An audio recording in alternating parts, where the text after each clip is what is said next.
Welcome to American Education FM, everybody. I'm Dr. Sean Brooks. Well, hi, everybody. Welcome back to another week here. I just want to make mention of this right off the top here, that for Wednesday's episode, I have lined up a discussion with a local nurse who is an acquaintance of mine, and this was the individual who went to the sheriff's department with me, and the two of us went there to inquire again about these bio shots. She has been a nurse for quite some time, and she has got some gnarly stories, I guarantee it. And I've been trying to get her on the show here for a while, and she agreed a long time ago. And then we finally got a date. So that will be Wednesday's episode, so stay tuned for that one.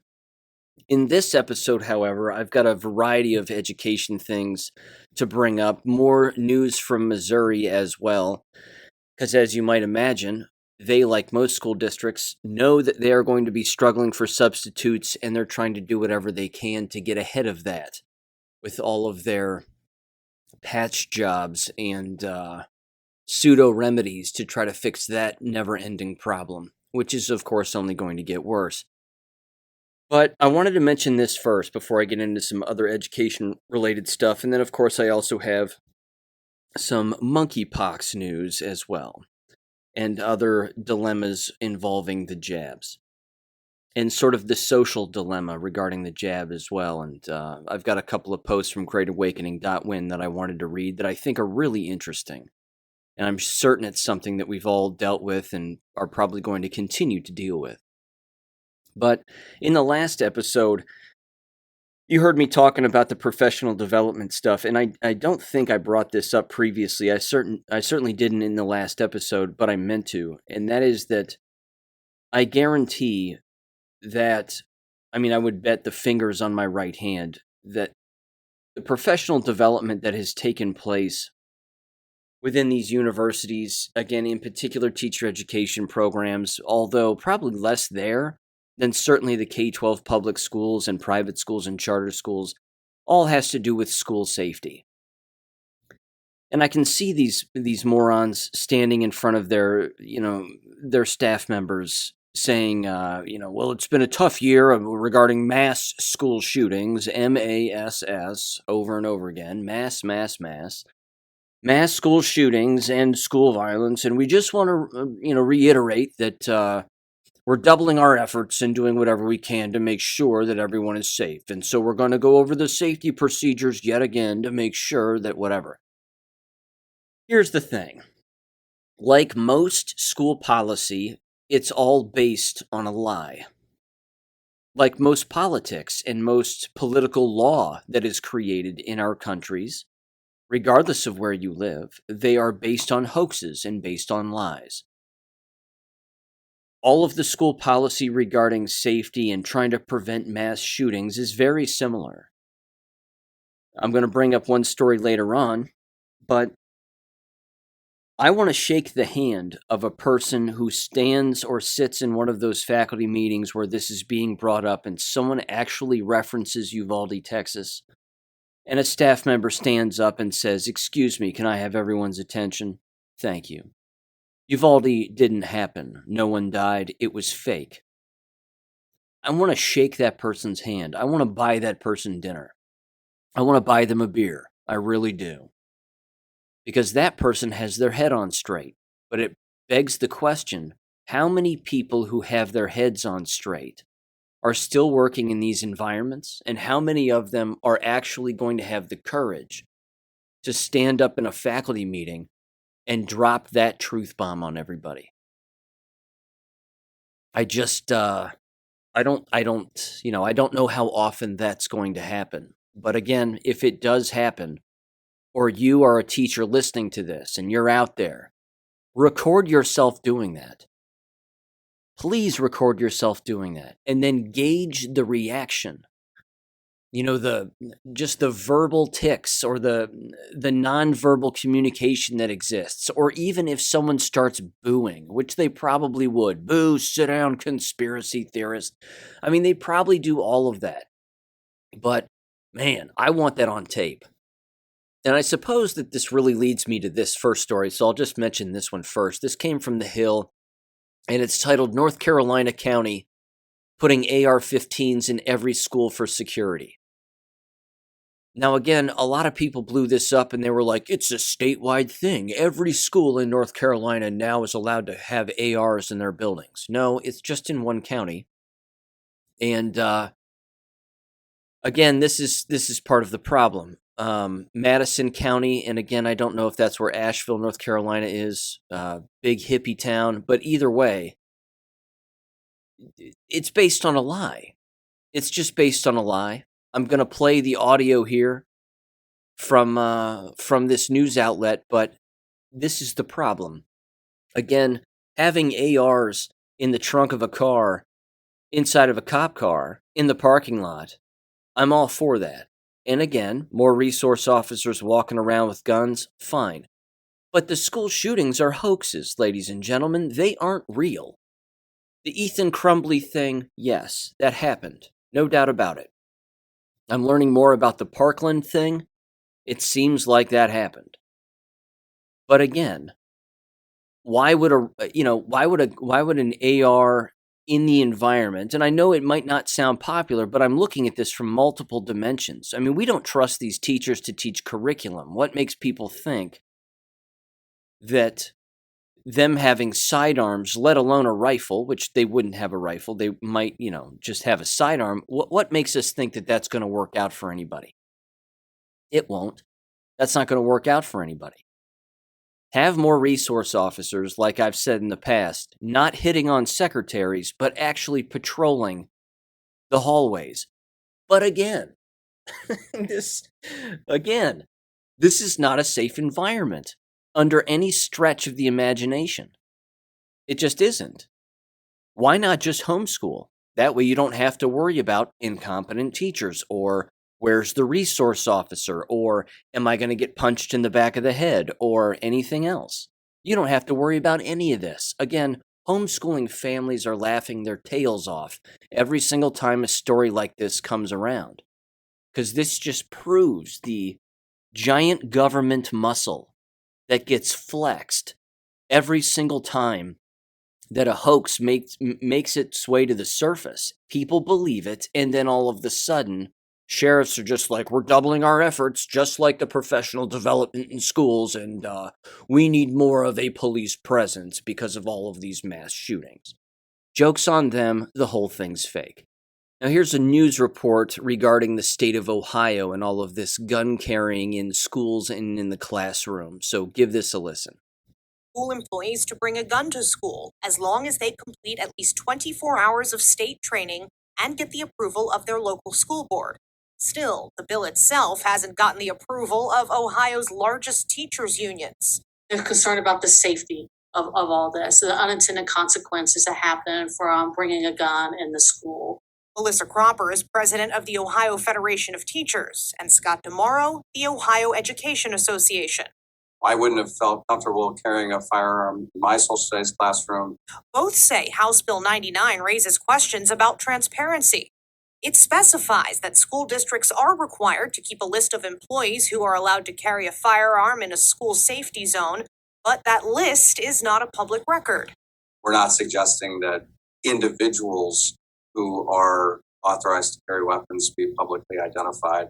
But if there is a policy, a parent, has the right to know if their child is attending a school where the policy allows for teachers to be armed.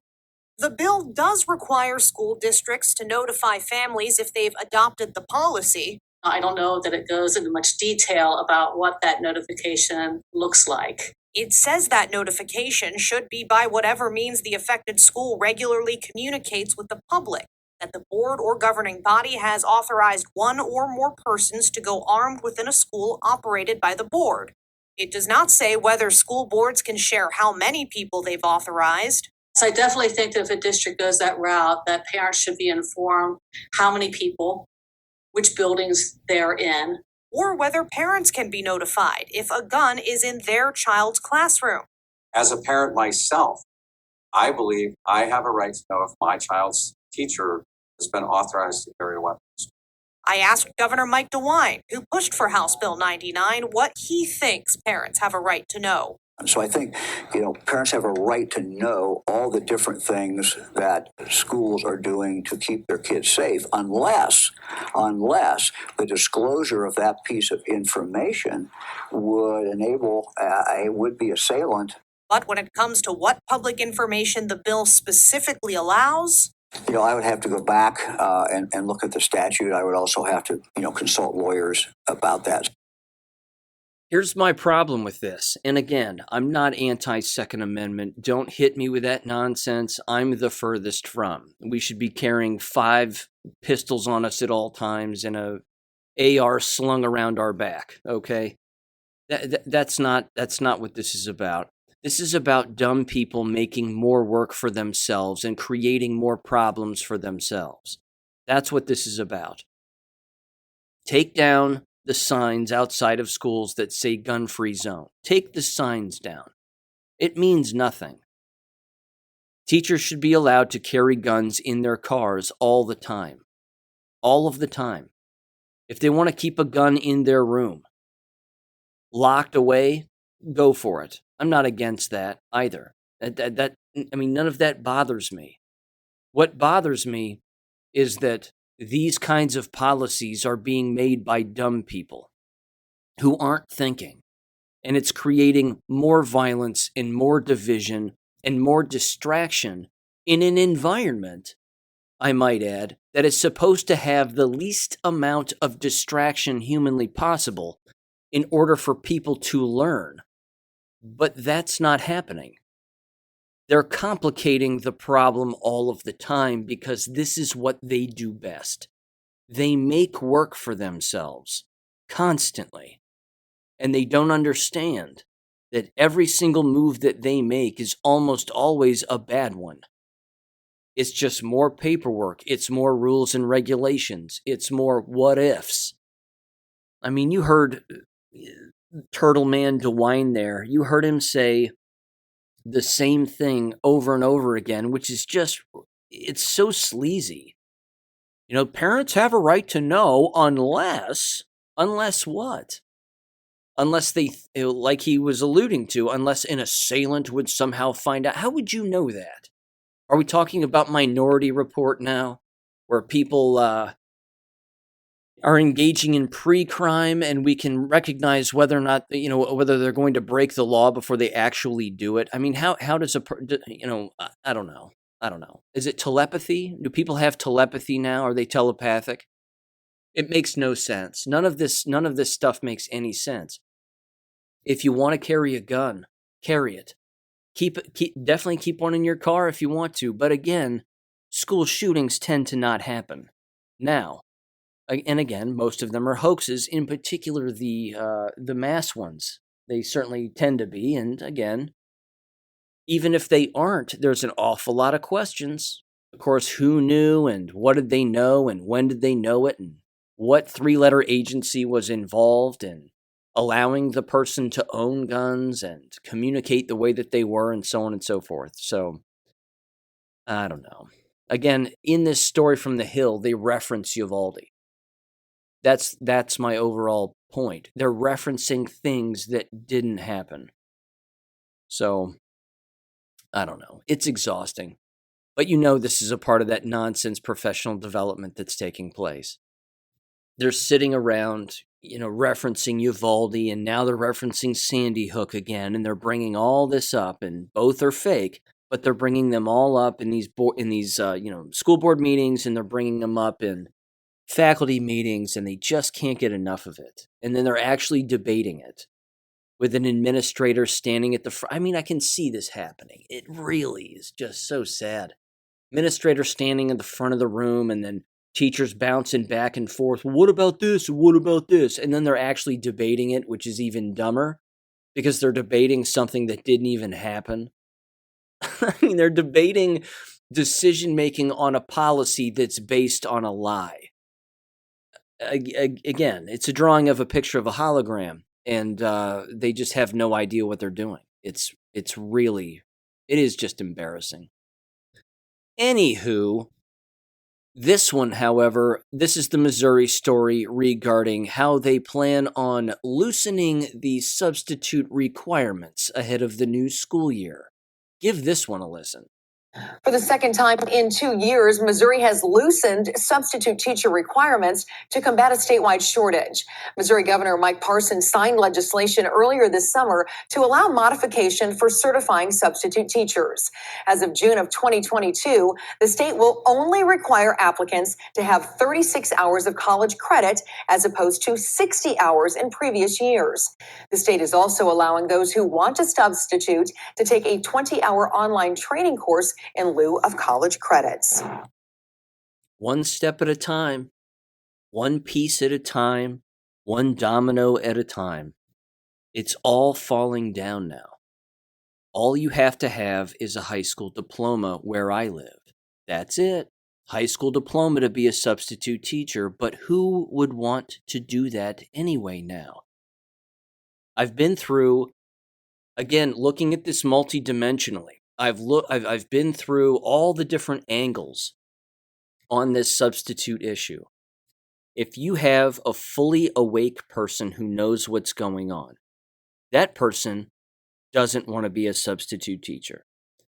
If you have an individual who is, now we're working our way back down the spectrum to dead asleep, okay?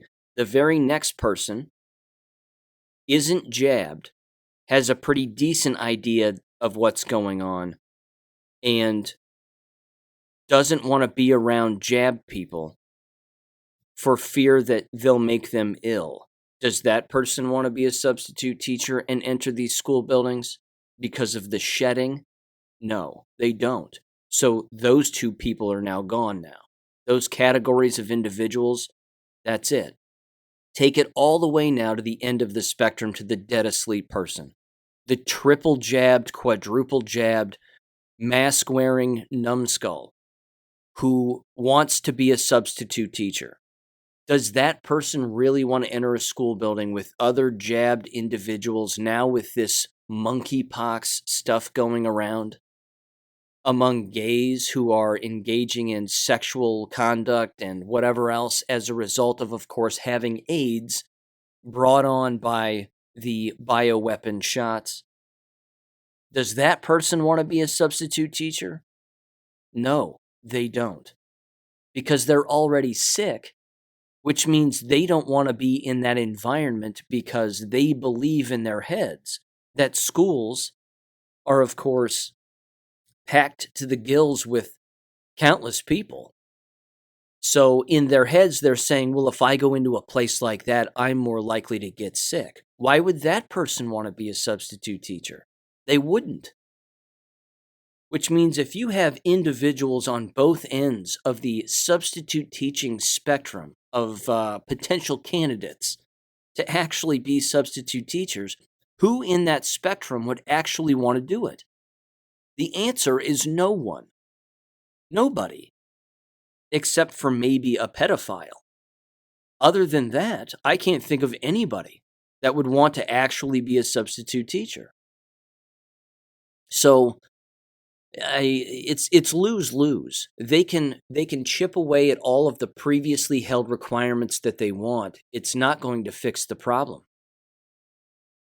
Their recruitment and retention, regardless of the school building, regardless of the district, county, or state, is in the absolute sewer right now. And it's not going to get better. Which sort of leads me to this. And, I was going to bring this up later, but I might as well bring this up now, since I'm sort of already talking about the school environment and the monkeypox stuff. This monkeypox stuff, I've said this on Gab on a number of occasions. First of all, there was audio of a doctor that I put on Gab where the guy openly says, the vaccine for monkeypox is remarkably poisonous. It kills people, and it can paralyze them. Causes serious neurodegenerative conditions. So saith he. Okay, so those aren't my words. That's what a medical doctor is saying. He's saying avoid it at all costs. Now, again, what is monkeypox? It is not shingles. Shingles is usually brought on, again, as it's related to stress or a autoimmune condition of some kind, mainly stress, unless, again, there's some kind of a underlying condition present. You take antibiotics with shingles and then it goes away. That's it. I had shingles 11 years ago. It's not a big deal. In fact, it's hilarious because in the shingles commercials, which are remarkably misleading and completely ridiculous, shingles starts off as the smallest cluster of like 2 small bubbles.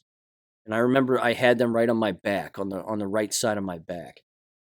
And it's not gross or anything, like I said, like they show you in the commercials. It's not this giant, scabby, pus-filled thing. That's not what it is. It looks like a bug bite. And then it just kind of starts to blister. And then of course, because I taught what shingles was for a living, I knew what it was. And I went, oh, it's shingles. Makes perfect sense. I went to the doctor, showed him my back, and I said, it's shingles. And he goes, really? And I said, yes. Write me a prescription for a shingles antibiotic and I'll be on my way. And he goes, all right, well, yeah. He goes, yeah.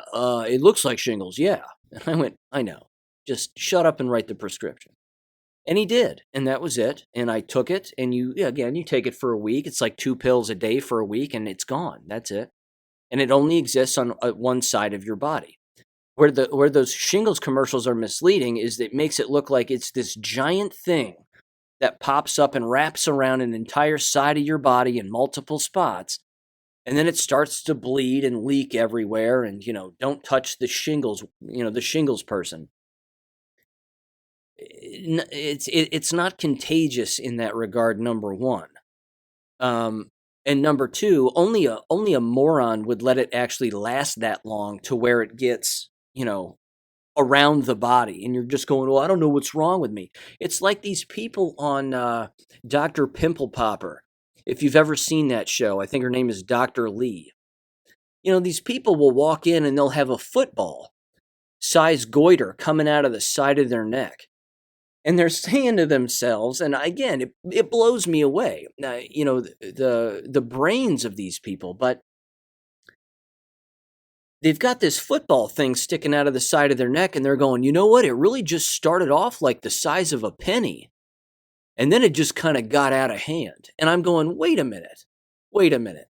You felt a thing that felt like the size of a penny on your neck, and you weren't suspicious, and then all of the sudden, it just blows up into the size of a football. But your justification for that somewhere in between is, well, it just got out of hand. I don't think so. You were staring at it. You were wearing scarves. You put a baseball cap on it like a hat rack. You were doing some weird shit with it. Playing with it, drawing on it, instead of just going to the doctor and having it taken out. So what's funny about the shingles thing, and it stretches into this monkeypox stuff, is that they're blowing it out of proportion. It's being blown out of proportion. Here's where it comes into the school environment, however, and mark my words, as I've said on Gab, this is going to happen. Who else blows things out of proportion medically over the last 2.5 years more than anybody else? If you said American K-12 schools and universities, you'd be correct. Because what's going to happen is gay staff members are going to end up with monkeypox, and some other people might too. Not only because, they have AIDS, and, as a result of the jabs, and their completely compromised immune systems are just walking around the entire school building. But students are going to get it too, because students are jabbed too. And if they're having autoimmune conditions, the same as their teachers and or administrators, all in that tight, enclosed environment, ladies and gentlemen, what do we expect to happen? I don't think we're going to go the school year without seeing monkeypox stories in American K-12 schools and schools having to shut down because of monkeypox. It's going to happen. I think it's inevitable, but that's just me. I mean, I could be wrong, but, you know, it kind of it kind of fits the bill, doesn't it? I mean, look what they did with everything else over the last 2.5 years. I mean, what do we, what do we expect? 2 years, rather, whatever, 2.5, somewhere in there. These are not thinking people. These are not bright. They have all jabbed themselves into AIDS. And now we're just assuming that, again, walking around these school environments is going to be healthy. And they don't know why they have a substitute shortage or a bus driver shortage. They can't figure it out. Blows me away. Again, I'm going to get back to the monkeypox thing later, because I have an article, peer-reviewed article from that I want to read. However, first, this one tickles me funny, ladies and gentlemen. I love this story. I had to bring it up. I put it up on my Gab page. It's too good, because this right here is a perfect example of doubling down in the right direction. This comes from The Guardian, so I apologize for the website, but it's titled, you probably heard of this, U.S. Library defunded after refusing to censor LGBTQ authors. Quote, we will not ban the books. Residents of Jamestown, Michigan voted this week to shut down town's library rather than tolerate certain LGBTQ books. I love it. I love it. They said, you're not going to get rid of the books? Great. We're going to defund you. And they did. It's perfect. It's perfect. This is how you take it back, just like all the school levies that are going to be on the November ballot all across the nation because they're all broke. And they've all mismanaged all the CARE Act's money. They're losing teachers. No one wants to sub, and they're losing students. And they can't beg the state departments of education for enough money anymore based on their false enrollment numbers that they're providing them. They can only lie about that so long. Eventually, they have to come to the taxpayer and the property owners. Again, anybody who would vote for a school levy, that's a certain level of stupid right there. That is a special person.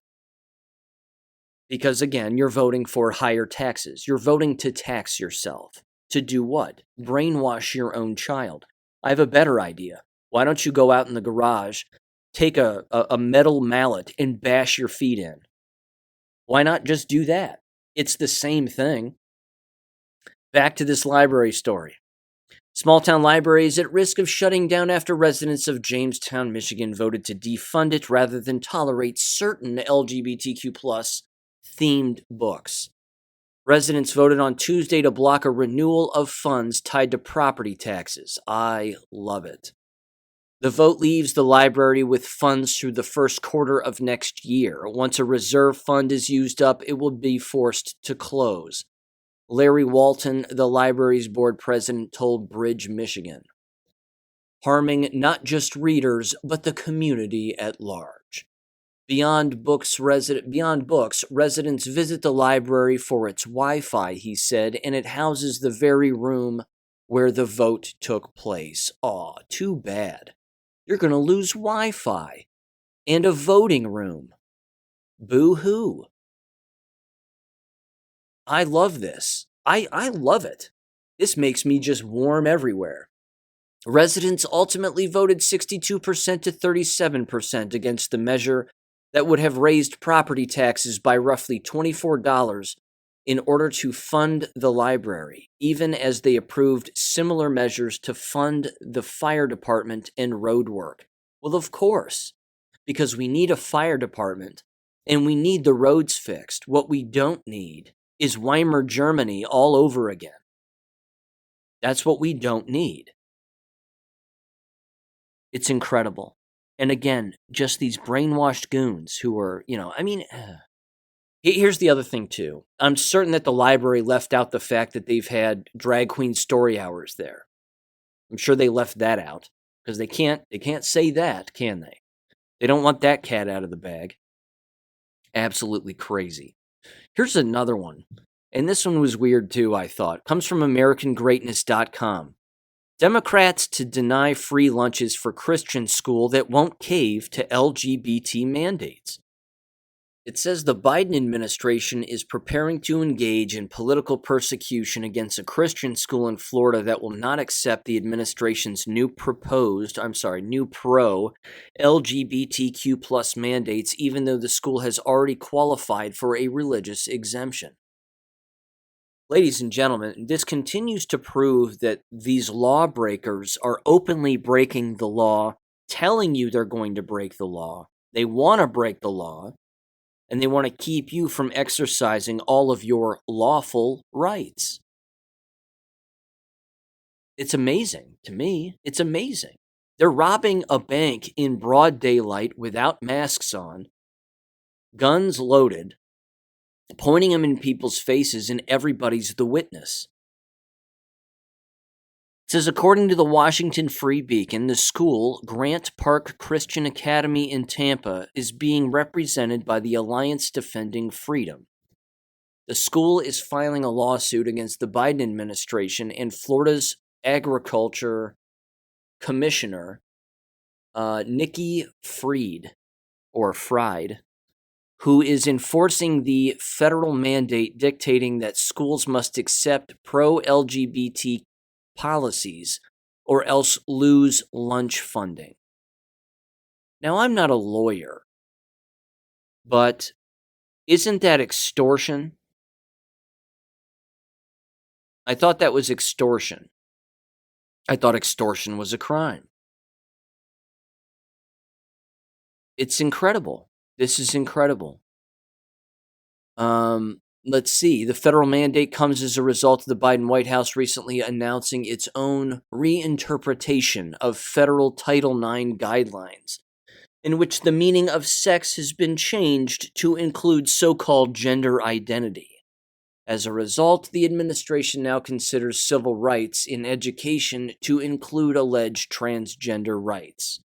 Among other requirements, schools must now allow students to use whichever restroom in gender-separated facilities they prefer, such as locker rooms. Does any of this sound like a healthy environment to anybody with a brain between their ears? Anyone? Grant Park subsequently refused to make changes to its policies to accommodate gender identity, leading to the threats by the administration to remove funding for its daily 2 meals and snacks for all 56 students. 56 students. They're picking a fight with a private Christian school with 56 students in it in the coming fall semester. If the school's application for the lunch funding is not approved by August 10th, they will not be reimbursed for the cost of the food. Honest to God, bring your own lunch. Bring your own lunch. Ignore them. Fire the people that are doing the pro-LGBT XYZ crap. Get rid of them. Don't hire them in the first place. Pretty simple. You can ask these questions in an interview and then just not give them a call back. So what's your stance on the LGBT curriculum? And what's your stance on this issue existing in school? Ask that in an interview. Why not? Seems like a good way to weed out the riffraff, does it not? But then again, homeschooling parents are laughing their tails off, so what does it matter? God bless. Guns and gays and monkeypox and AIDS, ladies and gentlemen, that's what it's come down to. What more can we possibly have? I think we can have more. And I think we're going to see a whole lot more. I think we are. Speaking of seeing a whole lot more, I have to reiterate this.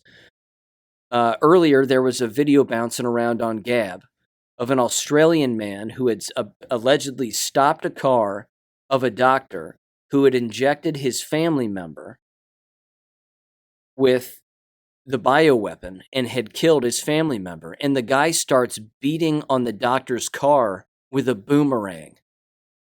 I mean, you can't even make it up. The only thing he didn't do was throw a kangaroo at him.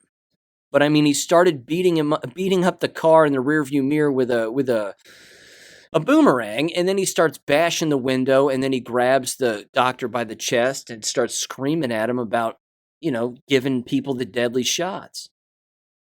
This is going to happen in American K-12 schools, in particular in school board meetings. It's going to happen. This is going to ramp up. The intensity in those school board meetings you thought last year and the year before was ramped up.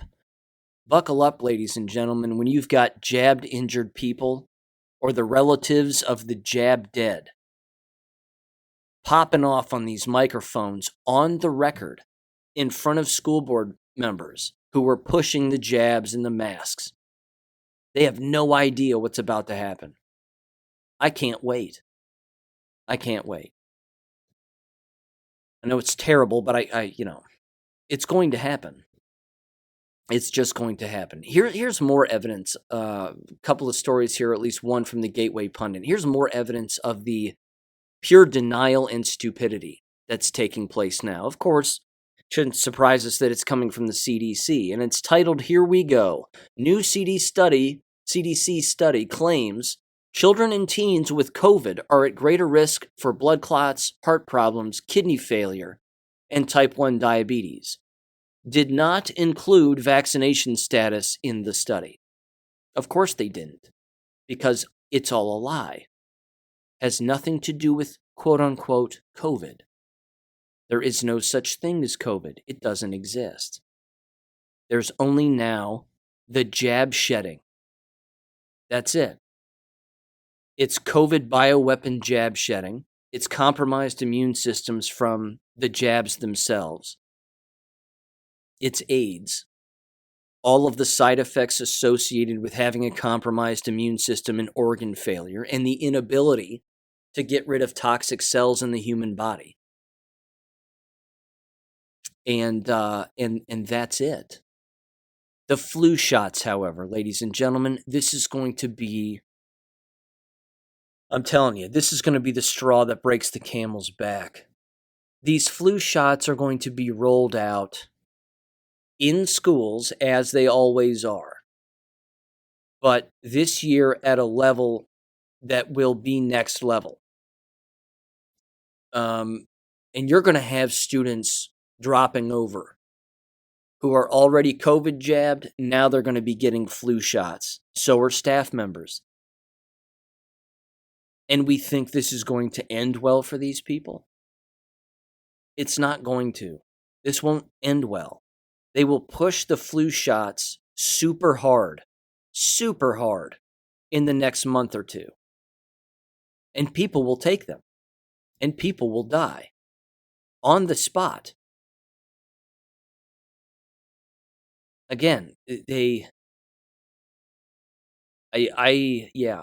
got nothing. Health through a needle, so they think. I don't get it. They're too far gone. These people are too far gone. I read a funny post online. It was a Twitter post. Again, the virtue signaling is incredible. An individual was saying that they are thrice jabbed with the flu shot. They always wear 2 masks when they're out, and when they're on a Zoom call, they always wear 1 mask. And they've had COVID now for the second time, but they're grateful for the shots. I think I replied to it on Gab, and I said, well, everybody knows you're supposed to wear 2 masks during a Zoom call. I mean, come on. Everybody knows that. It's just insane. These people, they know not what they do. The sad part is we have to watch it. We have to watch all of this. I'm getting tired of watching it. All right. This comes from the New England Journal of Medicine now. This is the monkeypox peer-reviewed study. Lots of different authors to this one. Quote, monkeypox virus infection in humans across 16 countries from April to June of 2022. I'll read you the abstract. It's lengthy, so bear with me, please. Let's see. Background. Before April of 2022, monkeypox virus infection in humans was seldom reported outside African regions where it is an endemic. Currently, cases are occurring worldwide. Transmission risk factors, clinical presentation, and outcomes of infection are poorly defined. Methods. We formed an international collaborative group of clinicians who contribute to the international case series to describe the presentation, clinical course, and outcomes of polymerase chain reaction confirmed monkeypox virus infections. There's no such thing as viruses. It's a compromised immune system from being poisoned. Results. Quote, we report 528 infections diagnosed between April 27 and June 24 of 2022 at 43 sites in 16 countries. Overall, 98% of the persons with infection were gay or bisexual men. 75% were white and 41% had human immunodeficiency virus infection. Weird. They had AIDS. You know, like the COVID jabs. The median age was 38 years old. This is prime picking for K-12 schools and universities, is it not? The writing is on the wall here. It continues, transmission was suspected to have occurred through sexual activity in 95% of the persons with infection. In this case series, 95% of the persons presented with a rash, with 64% having less than 10 lesions. Delicious. 73% had anogenital lesions. Delicious. And I'm so sorry. And 41% had mucosal lesions, with 54 having a single genital lesion.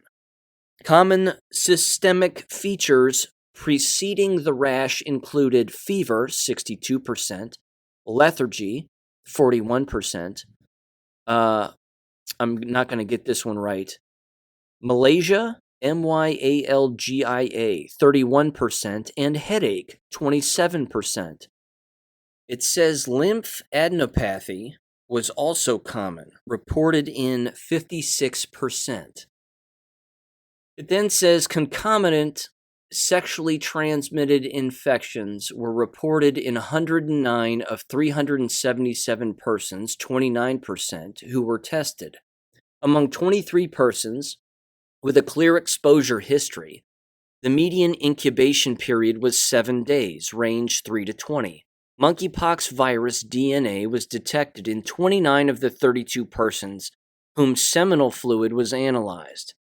Antiviral treatment was given to 5% of the persons overall, and 13% were hospitalized. The reasons for hospitalization were pain management, mostly for severe anorectal pain, I bet. 21 persons. Soft tissue superinfection, 18 people. Pharyngitis, limiting oral intake, 5 people. Eye lesions, good God, 2 people. Acute kidney injury, 2 people, and myocarditis, 2 people, and infection control purpose, 13 people. No deaths were reported, because monkeypox is a symptom of something worse. It isn't deadly. It usually goes away in a week or 2. But, yeah, it's signs of a much bigger problem. It's just disgusting. It says conclusions. In this case series, monkeypox manifested with a variety of dermatologic and systemic clinical findings. The simultaneous identification of cases outside areas where monkeypox has traditionally been endemic highlights the need for rapid identification and diagnosis of cases to contain further community spread. What I said, though, earlier regarding the doctor's comments remains. People lining up for these monkeypox vaccines are putting themselves in serious peril. Again, how many shots have people taken over the last 2 years? Over the last, let's say, year and a half?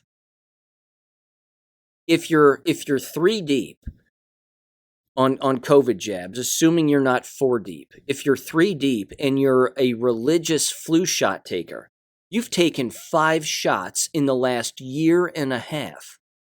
5. Recovering heroin addicts don't take that many. And now you add this monkeypox thing on top of it, forget it. People are going to line up for these shots too, and it's game over. It's game over. They just don't get it. Okay. I want to read these 2 posts now because this is real psychosocial stuff that I've always found fascinating and always will. The social dynamic of what goes on in society with lots of different people and their own experiences. And I'll be sharing more family experiences, I'm sure, in the future. I could do it right now, but I'm going to hold off just a little while longer.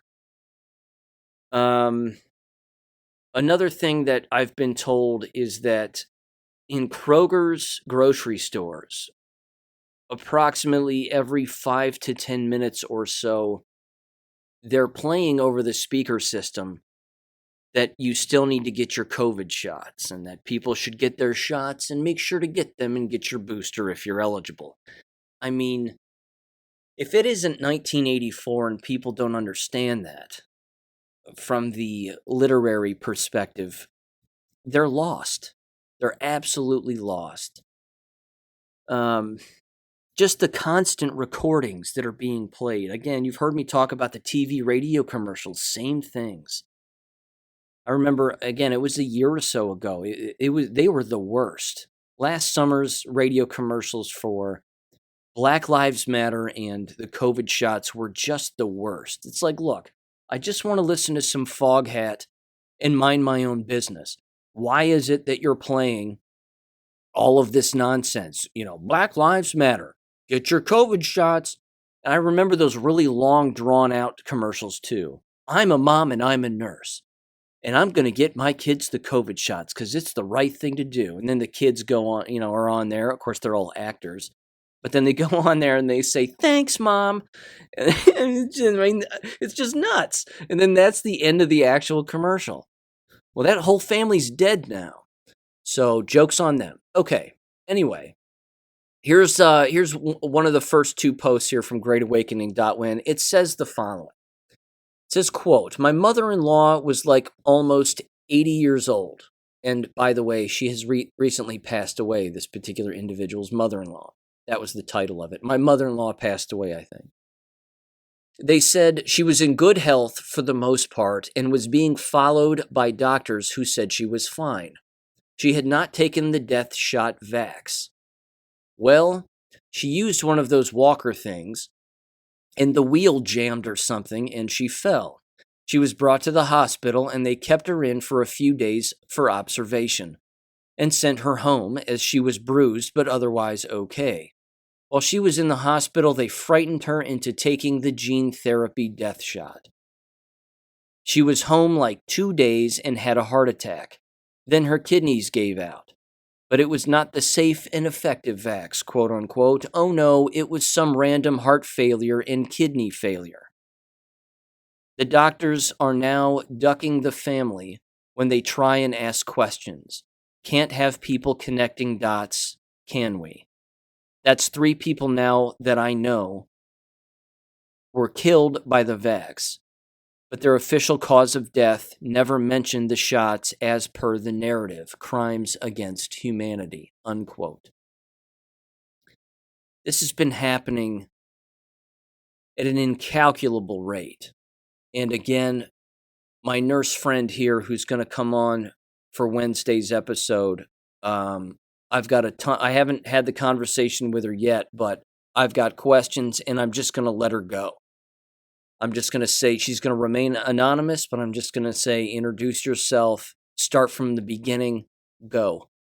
And you're going to hear it. And it's going to be jacked up because she told me some stuff a while back. They were, we all know this, okay, but these places were kill camps. They were just slaughterhouses. Which reminds me, too, there's audio. It's really interesting, I think. It's on Jim Crenshaw's BitChute channel. And you may recall this guy, but he's an absolute patriot, this dude, 100% awake. And this is the guy who has recorded himself going into a number of pharmacies. And he hands the pharmacists all of the Pfizer docs, including that list of like 6 some odd pages that has all of the adverse reactions on it, including death, and hands them the VAERS report and shows them all the deaths. He does this to these pharmacists, and they flip out. The pharmacists just flip out. And of course, then he looks at the pharmacists and calls them murderers and XYZ. Jim Crenshaw's got some video of this same guy going into the hospital as a patient recently. And it's like four quick parts, only a couple of minutes long each, of him. Again, you can hear him talking to these nurses because he refuses to wear a mask. He refuses to take the shots. He wants to be discharged for this ailment he apparently had and is allegedly now better. But the stupidity among these nurses is next level. You know, they don't even hear the words coming out of their mouths when they're asking even his wife, who is with him, to put the mask on her face.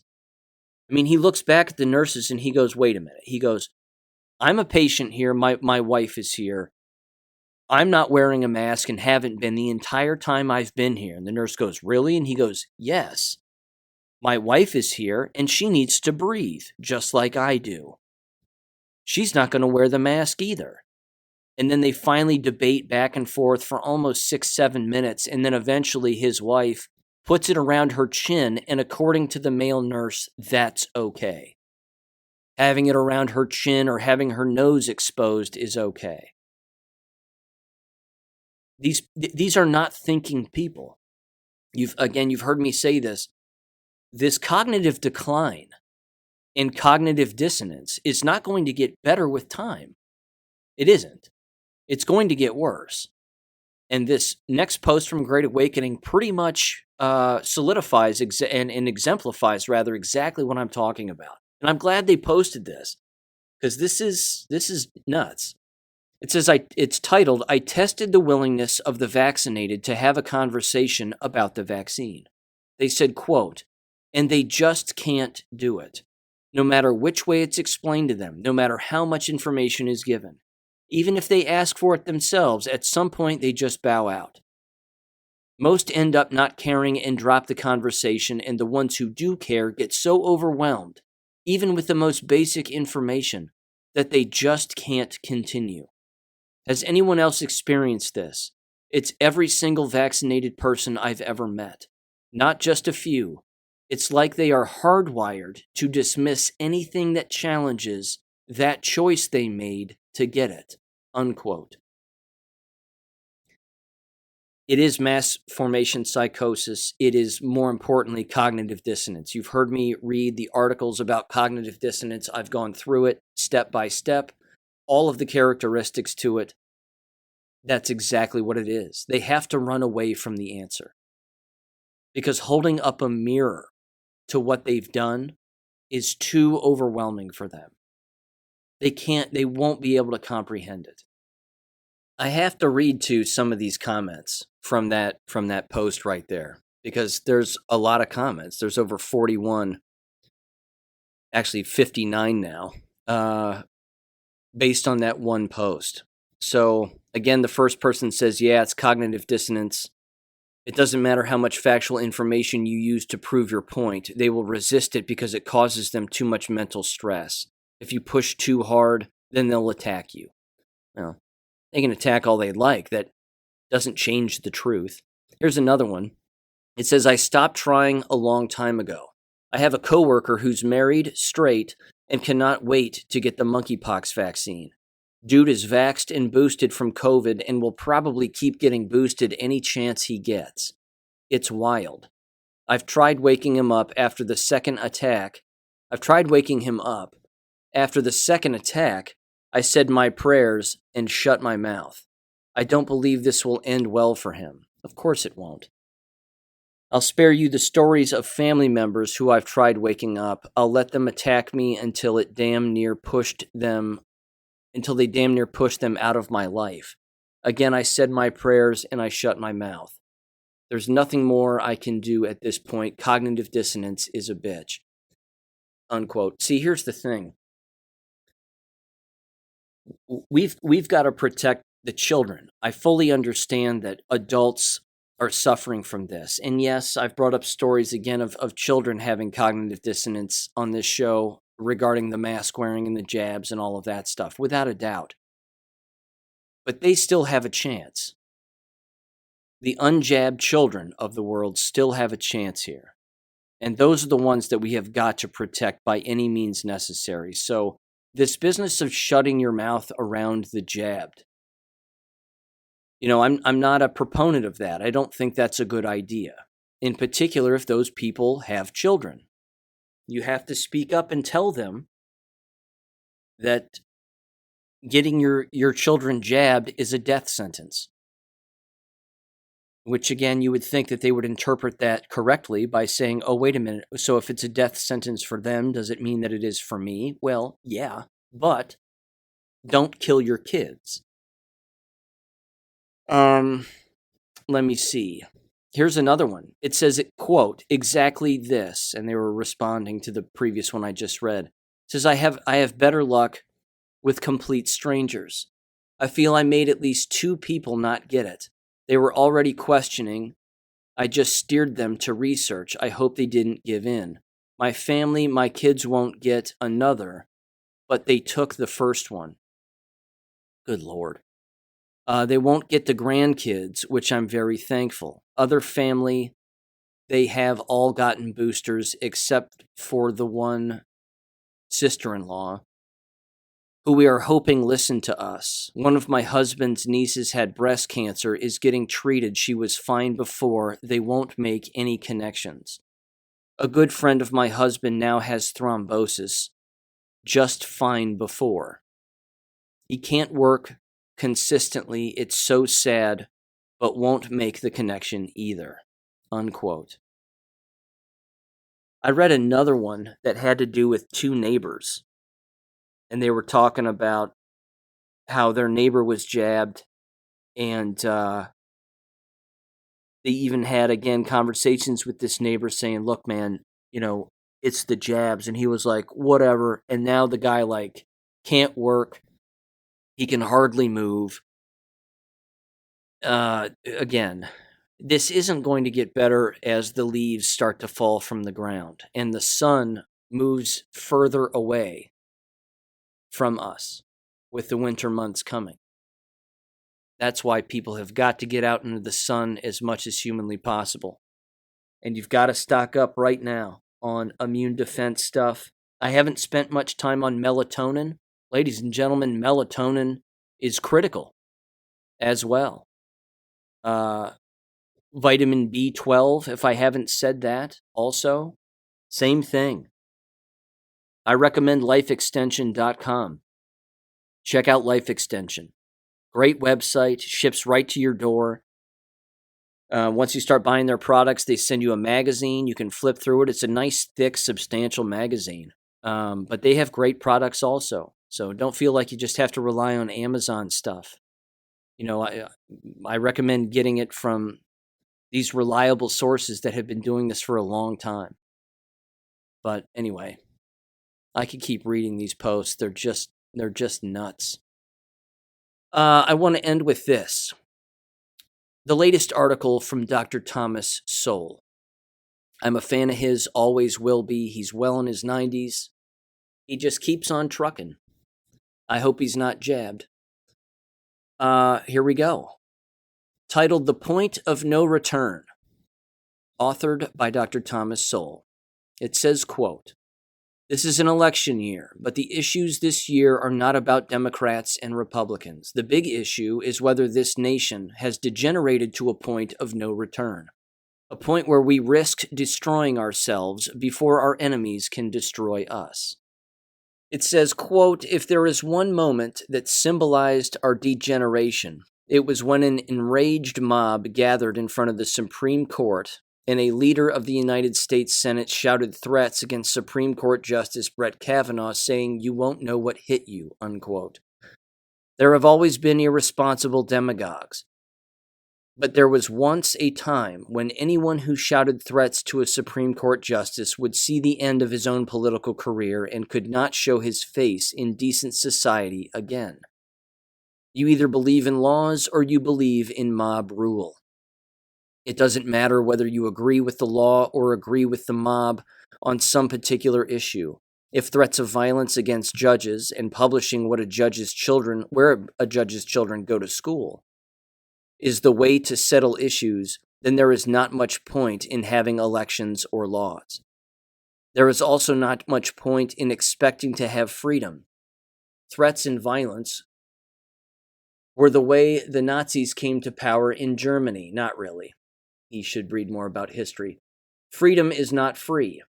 If you can't be bothered to vote against stormtrooper tactics, regardless of who engages in them or over what issue, then you can forfeit your freedom. Worse yet, you can forfeit your freedom of generations not yet born. Some people seem to think that the Supreme Court has banned abortions. It has done nothing of the sort. The Supreme Court has in fact done something very different, something long overdue and potentially historic. It is said that their own court had no business making policy decisions which nothing in the Constitution gave them the authority to make. Get out a copy of the Constitution and see if you can find anything in there that says the federal government is authorized to make laws about abortion. Check out the 10th Amendment, which says the federal government is limited to the specific powers it was granted, with all other powers going to the states or to the people. Why do we elect legislators to do what the voters want done? If unelected judges are going to make up laws on their own instead of applying the laws that elected officials passed. This is part of a very long struggle that has been going on for more than 100 years. Back in the 20th century, progressives like President Woodrow Wilson decided that the Constitution put too many limits on the powers they wanted to use. Claiming that it was nearly impossible to amend the Constitution, progressives advocated that judges interpret, quote-unquote, the constitutional limits out of the way. This was just the first in a long series of sophistries. In reality, the Constitution was amended 4 times in 8 years, from 1913 through 1920, during the heyday of the Progressive Era. When the people wanted the Constitution amended, it was amended. When the elites wanted the Constitution amended, but the people did not, that is called democracy. Another great sophistry was using the federal government's authority to regulate interstate commerce to call all sorts of other things interstate commerce. In 1995, elites were shocked when the Supreme Court ruled 5-4 that carrying a gun near a school was not interstate commerce. States had a right to ban carrying a gun near a school, and most of them did. But the federal government had no such authority, nor did the Constitution give the federal government the right to make laws about abortion one way or the other. What both state and federal laws do have the right to stop is threats against judges and their families. This is not a partisan issue. The Republican governor of Virginia is providing protection to Supreme Court justices who live in that state, but the Republican governor of Maryland seemed to think that harassing judges and their families is no big deal. Voters need to find out who is for or against mob rule, whether they are Democrats or Republicans. They are not going to be a free or decent society otherwise." Unquote. This requires, I think, a bit of a discussion, just briefly here. I would simply ask Dr. Soul, define mob. What do you mean by mob? Because again, it clearly carries with it a negative connotation, and rightfully so. But as we know, the enemy would look at us and say, well, you're the mob. You're showing up at school board meetings and yelling, and school board members are afraid because, quote-unquote, democracy's messy. That's what they say. That's the tone that they use, just like a good little useful idiot and a Marxist. That's what they say, democracy's messy. No one says that, except for a Marxist. So they clearly think that, again, because we disagree with them, because we are morally sound humans, and they, of course, are not, that we are the mob. So, again, no offense to Dr. Soul, it just goes deeper than that. It's not about mob rule, per se. It's about what's the message and what are you willing to do? I agree with them 100% that calling for acts of violence against innocent people is outrageous. There's a guy doing 3 years in jail, I think, at least 3 years in jail now for sending threatening, life-altering emails to Anthony Fauci. Well, who among us hasn't wanted Anthony Fauci to hang from the nearest lamppost? I think most of us have, because he's a criminal of the highest order. Deborah Birx, so on and so forth, the list is endless. We just live in a lawless nation where it's clearly one-sided and getting worse. But again, it can't be misinterpreted that those of us defending our country are the mob. Standing up for ourselves in our homeland, that does not make us the mob. It makes us very aware of what's going on. It actually makes us students of history.